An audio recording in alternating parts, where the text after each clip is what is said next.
Hello and welcome to the Career Shaper. I am Subhas Poddar. This is set number 16 for the BPSC, APS and WMO 2022 examinees. This set discusses types of solid waste. Now look at these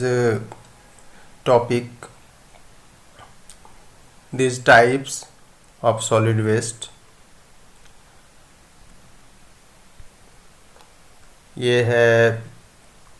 ये compulsory paper 2 में पढ़ना है, unit 1 solid waste management. ये चीज़ अब इसके प्रकारों को पढ़ेंगे, types of solid waste.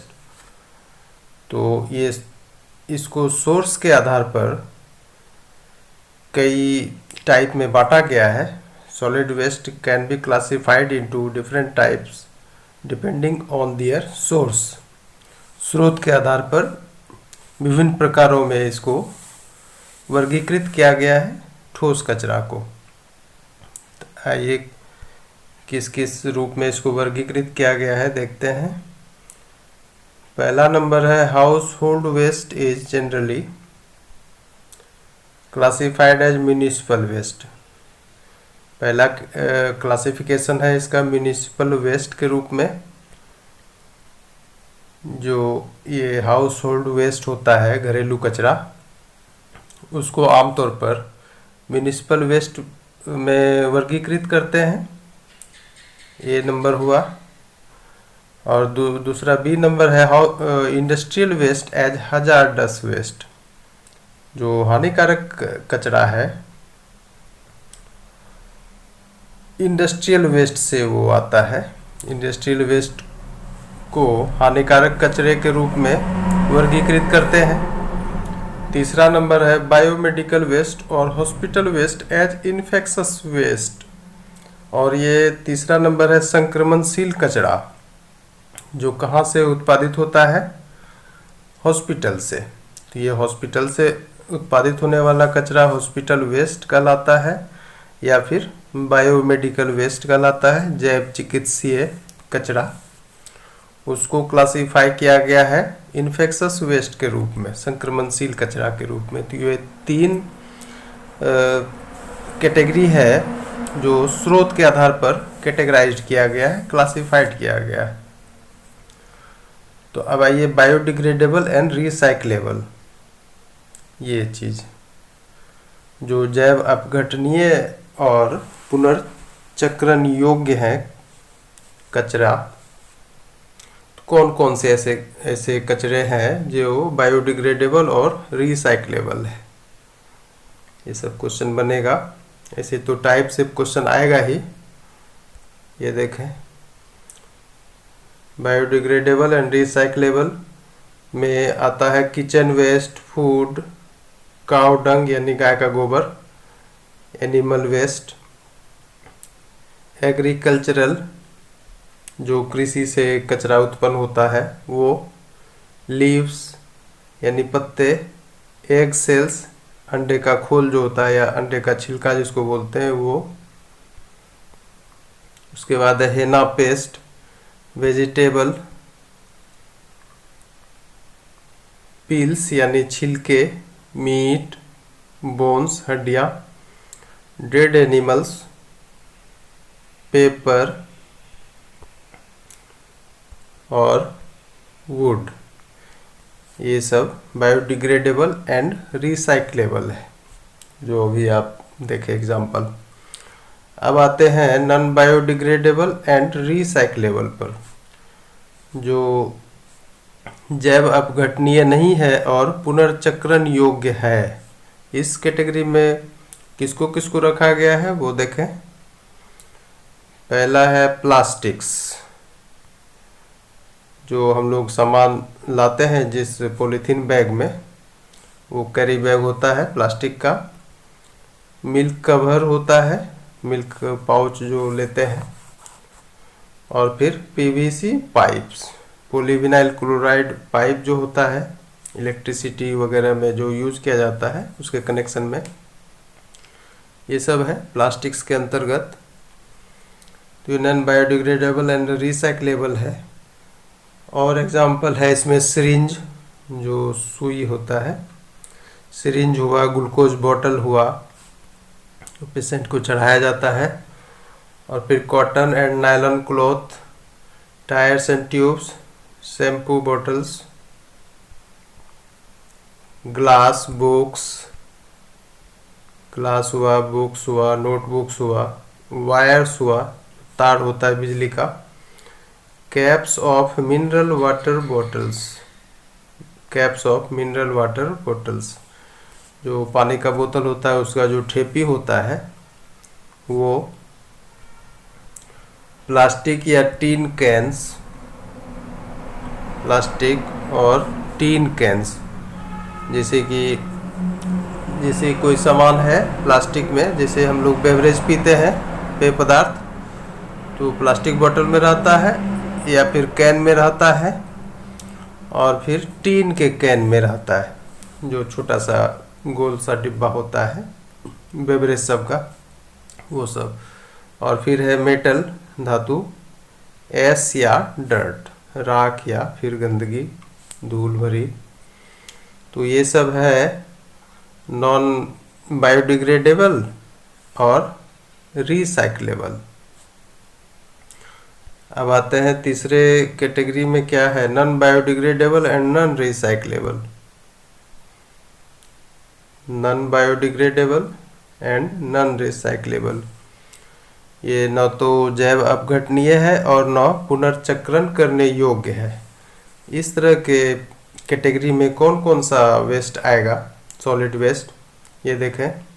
Nitrogen sealed packing for chips, chips का जो पैकेट होता है वो उसके बारे में कह रहा है, वो नाइट्रोजन से सील किया हुआ रहता है, नाइट्रोजन सील्ड पैकिंग होता है वो चिप्स का।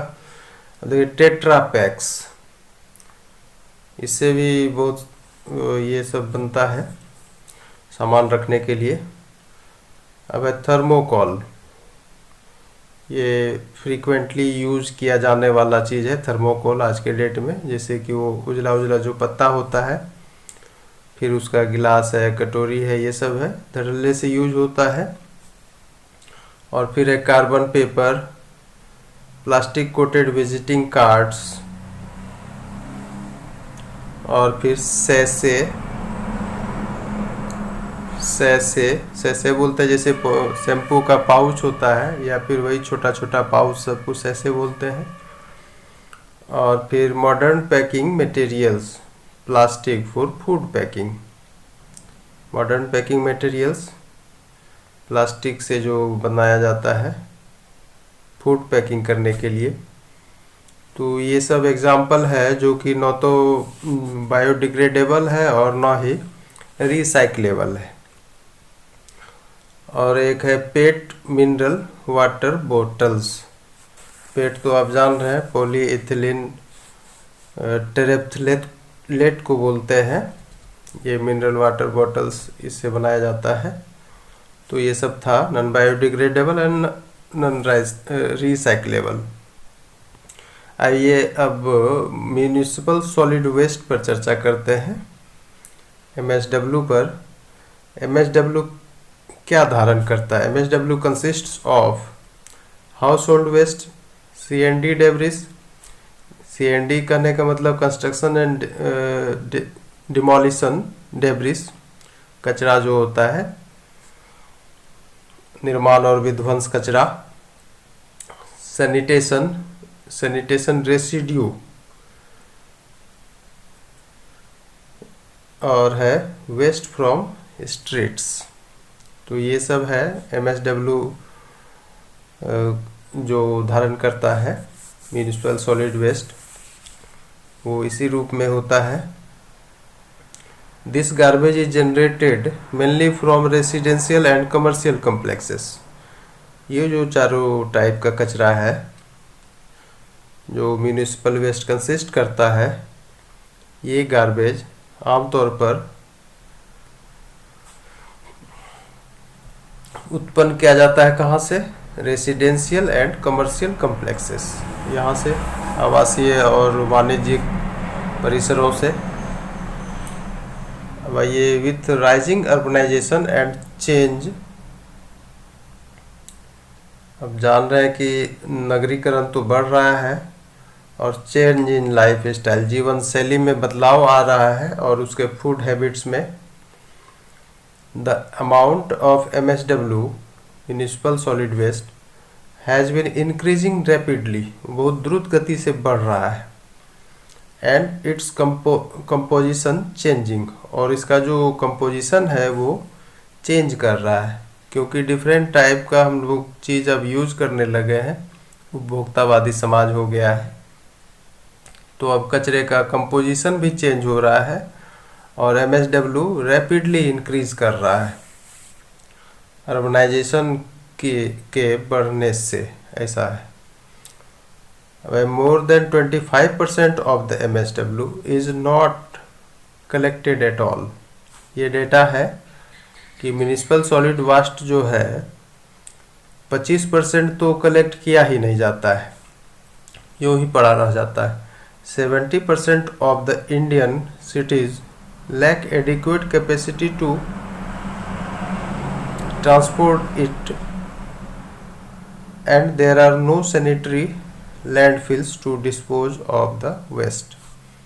अब है क्या कि इंडिया के बारे में डेटा है कि 70% of the Indian cities, Bharat के जो शहर हैं, नगर हैं, उसमें से 70% को ये जो MSW होता है म्यूनिसिपल सॉलिड वेस्ट, उसको ट्रांसपोर्ट करने का कैपेसिटी पर्याप्त मात्रा में नहीं है 70% इंडियन सिटीज़ को।